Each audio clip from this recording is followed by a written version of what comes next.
Et on poursuit notre exploration de Lembar. Après les magnifiques paysages des Vosges du Nord hier, on change d'ambiance, on descend sous terre pour découvrir un ouvrage peu connu de la ligne Maginot.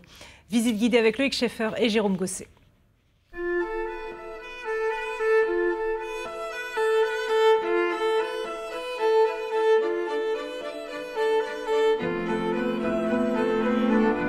Elle est affublée d'une légende noire. La ligne Maginot a pourtant bien joué un rôle pendant la Deuxième Guerre mondiale. Même si elle n'a pas empêché la défaite de la France, certaines associations continuent d'ailleurs d'entretenir et de raconter cette histoire, comme ici à Lembar avec ce fort. L'ouvrage où on se trouve s'appelle le Four à Chaux. Il pouvait accueillir près de 600 hommes en tout.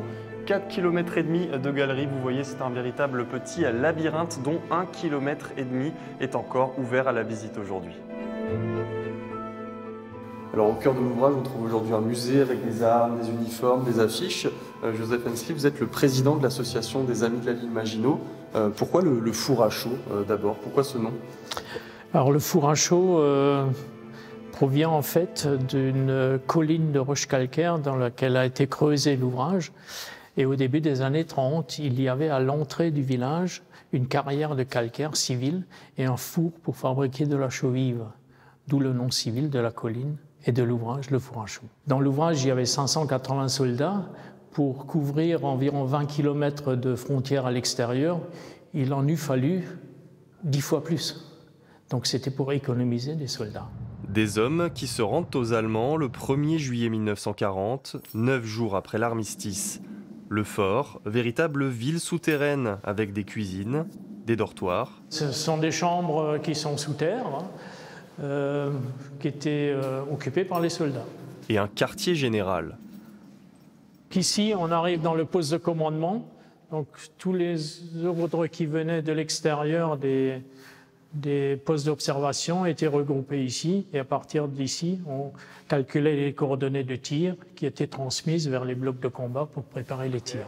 Construit dans les années 30, le Four à Chaux subit aujourd'hui des attaques d'un autre type. Alors maintenant, notre ennemi, ce ne sont plus les Allemands, c'est essentiellement l'eau, les infiltrations et la rouille. Chaque semaine, une dizaine de bénévoles mènent des travaux pour maintenir en état cette tourelle d'artillerie, par exemple. Ce morceau, non, il ne faut plus l'enlever. Il faudra qu'on enlève après. Et d'abord, il peut pointer pour avoir l'arrondi, oui. Avec l'humidité, le plancher il risque de pourrir. Et pour éviter tout ça, on met en place une gouttière. Entretenir pour transmettre cet héritage aux visiteurs. Donc là, on va faire tourner l'ensemble de la tourelle. Théoriquement, elle est tournée à 360 degrés. Il y a des visiteurs du monde entier, côté américain, canadien, espagnol, italien, maintenant les pays de l'Est qui viennent aussi régulièrement, et surtout les Allemands, puisque nous avons à peu près 50% de visiteurs allemands.